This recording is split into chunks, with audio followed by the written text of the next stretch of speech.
Tafsir Quran Surah Ar-Rahman ayat 12 oleh Dr. Kiai Haji Samsul Yakin MA tentang makanan pokok, umat manusia, dan parfum. Bismillahirrahmanirrahim. Wal habbu dhul 'asfi war rayhan. Allah berfirman, dan biji-bijian yang berkulit dan bunga-bunga yang harum baunya. Quran Surah Ar-Rahman ayat 12.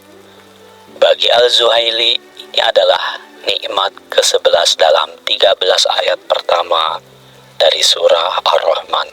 Seperti sudah diulas sebelumnya, nikmat pertama adalah Allah menurunkan Al-Quran.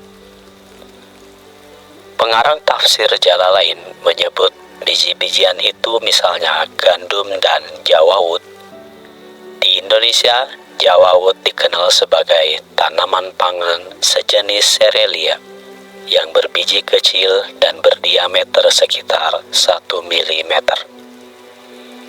Di Indonesia, jagung termasuk biji-bijian yang jadi bahan pangan. Menurut Al-Zuhaili, kata zul-as adalah biji-bijian yang berdaun kering seperti jerami. Pengarang tafsir Jalalain menyebutnya sebagai biji-bijian yang memiliki merang. Di Indonesia, kulit padi yang dibakar disebut merang. Menurut Al-Maraghi, Allah menciptakan biji-bijian yang tumbuh pada setiap negeri karena cocok bagi tabiat manusia, dan inilah nikmat makanan yang paling sempurna dikonsumsi manusia.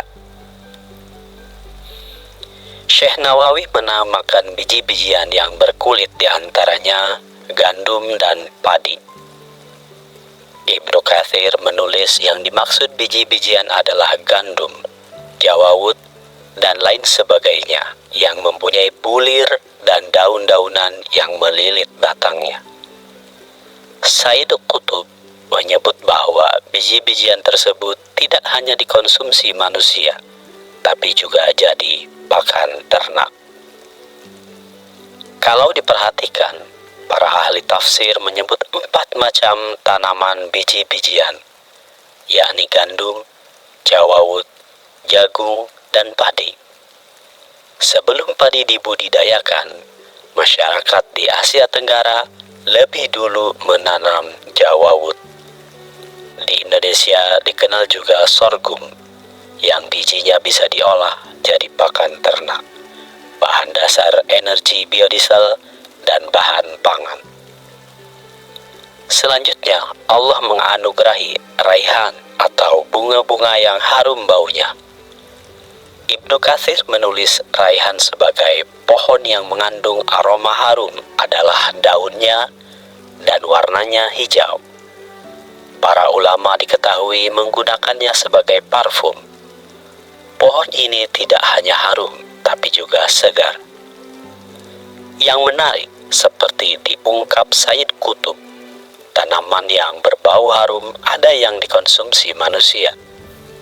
Mungkin kalau di Indonesia, cengkeh, jahe, kencur, kunir, dan lainnya.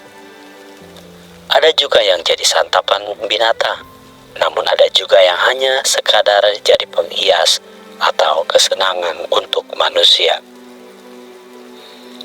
Namun Syekh Nawawi memahami tanaman yang beraroma harum itu adalah bahan dasar jamu dan parfum. Hal itu bisa dipahami karena beliau orang Jawa. Seperti dimaklum, jahe, kunir, dan kencur adalah bahan dasar jamu.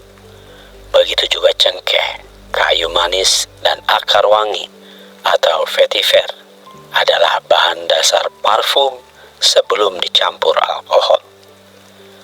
Ayat ini menggugah manusia bahwa biji-bijian yang selama ini dikonsumsi seperti gandum, jagung, jawawut, padi, dan sorghum adalah nikmat dari Allah yang paling sesuai dengan perut manusia.